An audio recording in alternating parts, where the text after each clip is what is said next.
नेपालको ऊर्जा क्षेत्र विगतका वर्षहरूभन्दा उल्लेखनीय रूपमा विकसित भएको छ। केही दशक अगाडि दाउरामै भर परिरहेको हाम्रो देशमा अहिले घर घरमा एलपीजी ग्यास पुगिसकेको छ र इन्डक्सन प्रविधिको प्रयोग बढेसँगै बिस्तारै विद्युतीकरणतर्फ पनि अगाडि बढिसकेको छ। अहिले चाहिँ झन्डै 79% घरमा विद्युतको पहुँच छ।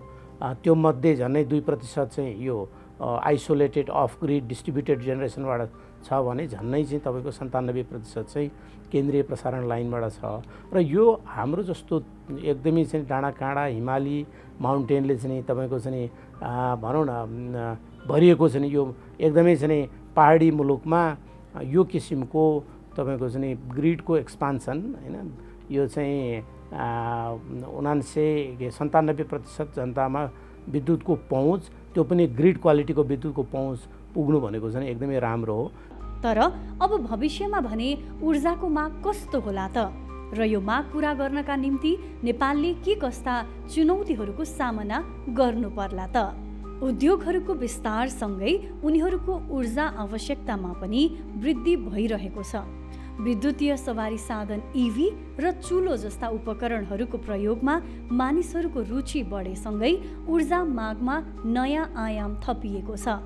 सन् 2019-20 को तथ्याङ्क अनुसार नेपालले 236 इभी गाडीहरू आयात गरेको थियो भने आर्थिक वर्ष 2023-24 को नोभेम्बरमा 11,466 इभी आयात भइसकेको छ। यस्तै इलेक्ट्रिक चुलोको माग पनि 2 वर्षमा 30%ले वृद्धि भएको छ। यो बढ्दो मागले आयातित खनिज इन्धनलाई प्रतिस्थापन त गरेकै छ, साथसाथै चुनौतीहरू पनि निम्ति आएको छ। हाम्रो वर्तमान विद्युतीय वितरण प्रणालीमा अत्याधिक चाप बढेको छ, तर ग्रिड स्थिर राख्नका लागि पर्याप्त स्टोरेज परियोजनाहरू भने उपलब्ध छैनन्। अहिले चाहिँ यो नदीमा प्रभावी आयोजनाहरू अलि धेरै छ हाम्रो, त्यसलाई अब भनौँ न यसलाई चाहिँ स्टोरेज आयोजनाहरूमा लाने हैन, पिकिङ रन अफ रिभर टाइपको आयोजनाहरूलाई अलिकति बढावा दिने र स्टोरेजमा पनि तपाईँको चाहिँ हाइड्रो स्टोरेज मात्रै नभएर ब्याट्री स्टोरेज, पम्प स्टोरेज हैन, सोलरका स्टोरेजका प्रोजेक्टहरूलाई पनि हामीले डाइभर्सिफाई गर्न सक्यौँ भनेदेखि चाहिँ विशेष गरी विद्युतको गुणस्तरीय र विद्युतको नियमितता हैन, रिलायबिलिटी र तपाईँको चाहिँ गुणस्तरीय सेवामा पनि अभिवृद्धि हुनसक्छ। अहिले हामीसँग एकमात्र ठुलो स्टोरेज परियोजना कुलेखानी जलाशय हो, तर यो एक्लैले हाम्रो भविष्यको ऊर्जा आवश्यकताहरूलाई पूरा गर्न सक्षम छैन। यो समस्या टार्न नेपाल विद्युत प्राधिकरण एनईले जलाशय परियोजनाहरूको विकासमा जोड दिइरहेको छ। यी परियोजनाहरूले ठूलो मात्रामा पानी सञ्चित गर्न सक्छन्, जसलाई आवश्यक पर्दा बिजुली उत्पादनका लागि प्रयोग गर्न सकिन्छ। सरकारले यी परियोजनाहरूलाई प्राथमिकतामा राख्दै विकासलाई प्रोत्साहन गर्न विशेष महसुल उपलब्ध गराइरहेको छ। तर जलाशय एक्लैले यो समस्या समाधान गर्न सक्दैन। अब सबै ठाउँमा हामीले चाहिँ केन्द्रीय प्रशासनबाट मात्रै काम गरेर पुग्दैन।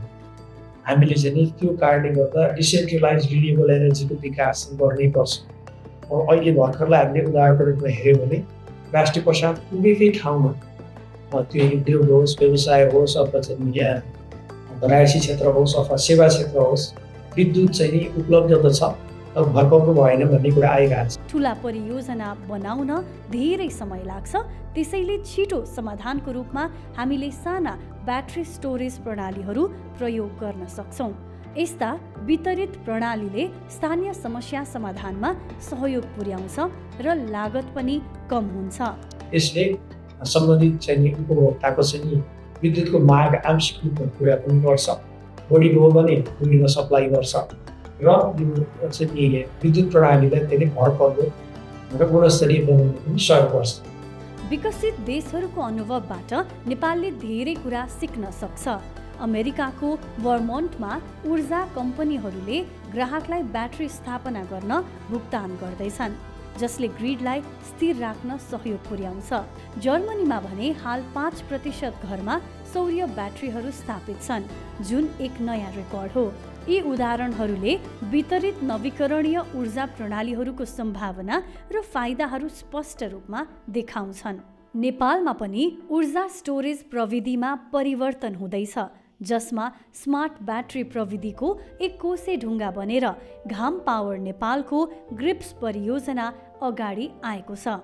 यो परियोजनाले भर्चुअल पावर प्लान्ट्स VPPS को सिर्जना गर्न राष्ट्रिय विद्युत ग्रिड, सौर्य ऊर्जा र ब्याट्री स्टोरेजलाई एकीकृत गर्छ।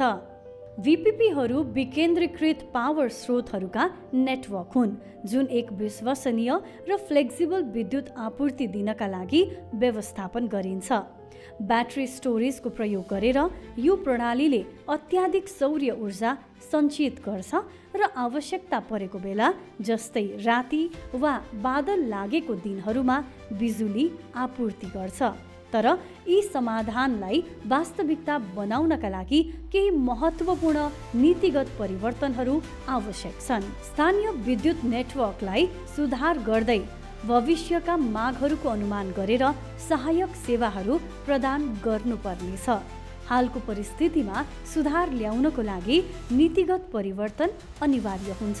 ब्याट्री भन्सार सर्वप्रथम त निर्यात र आयातका ट्यारिफहरूमा परिवर्तन गरेर ब्याट्रीहरूमा लगाइएका शुल्क हटाउनुपर्छ र ब्याट्री स्टोरेज र वितरणीय ऊर्जा प्रणालीहरूमा लगानीकर्ताहरूलाई प्रोत्साहन दिनुपर्छ। हालको नीतिले सौर्य प्रविधिमा भन्सार नलगाए तापनि ब्याट्रीमा भने 20% भन्सार तोकेको छ, जसलाई तुरुन्तै सुधार्नु घटाउनु पर्ने देखिन्छ। वैदेशिक लगानी आगामी 10 वर्षमा 27,000 मेगावाट ऊर्जा उत्पादनको लक्ष्य पूरा गर्न 50 अर्ब अमेरिकी डलरको आवश्यकता छ, जसका लागि वैदेशिक लगानी र ऋण नीतिहरूमा सुधार ल्याउनुपर्छ। विश्वव्यापी रूपमा दाताहरूले जलवायु मैत्री प्रविधिहरूमा लगानी गर्न खोजिरहेका छन्। नेपालले यो अवसरको सदुपयोग गरी आफ्नो नवीकरणीय ऊर्जा परियोजनाहरूलाई अझ सशक्त बनाउनुपर्छ। ल्यान्ड एक्विजिसन साथै जग्गा अधिग्रहण र बजार मूल्य स्थिरता जस्ता समस्याहरूको समाधान गर्दै ट्रान्समिसन र डिस्ट्रिब्युसनमा निजी क्षेत्रको संलग्नतामा जोड दिनुपर्छ। नेट मिटरिङ एक्सटेन्सन विकसित मुलुकहरू जस्तै नेपालले पनि नेट मिटरिङको नीतिमा परिवर्तन ल्याउनु पर्नेछ। हाल 2 वर्षको अवधिमा सीमित म्यादलाई अझै बढाउनु पर्ने देखिन्छ, जसले घर धनीहरूलाई उत्पादन गरिएको सौर्य ऊर्जा अतिरिक्त विद्युत वितरण गर्न अनुमति दिन्छ र त्यसको आर्थिक लाभ पनि दिन्छ। नेपालमा पनि यो नीति लागू गरे घर र साना व्यवसायहरूलाई सौर्य ऊर्जा उत्पादनमा प्रोत्साहन मिल्नेछ, जसले केन्द्रीय ग्रिडलाई थप बलियो बनाउन मद्दत गर्दछ। नवीकरणीय ऊर्जा अनुदान र कर छुट विकसित मुलुकहरू जस्तै नेपालले पनि नवीकरणीय ऊर्जा परियोजनाहरूमा लगानी गर्नको लागि अनुदान र कर छुट प्रदान गर्नुपर्छ।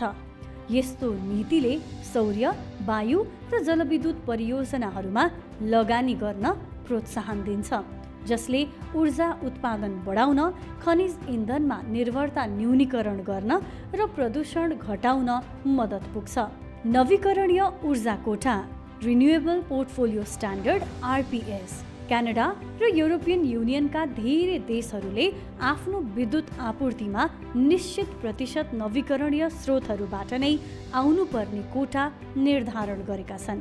नेपालमा यो कोटा 5 देखि 10% सीमित छ, जसलाई वृद्धि गर्नुपर्ने देखिन्छ।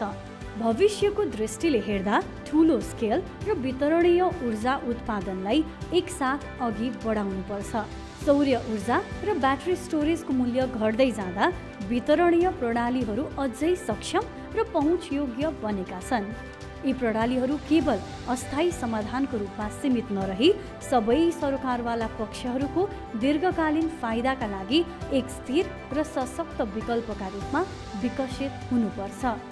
अहिलेको यात्रा चुनौतीपूर्ण छ, तर सही नीति, लगानी र प्रविधिहरूको आधारमा नेपालले आफ्नो भविष्यको विद्युत मागलाई न्यायोचित र प्रभावकारी तरिकाले पूरा गर्न सक्छ।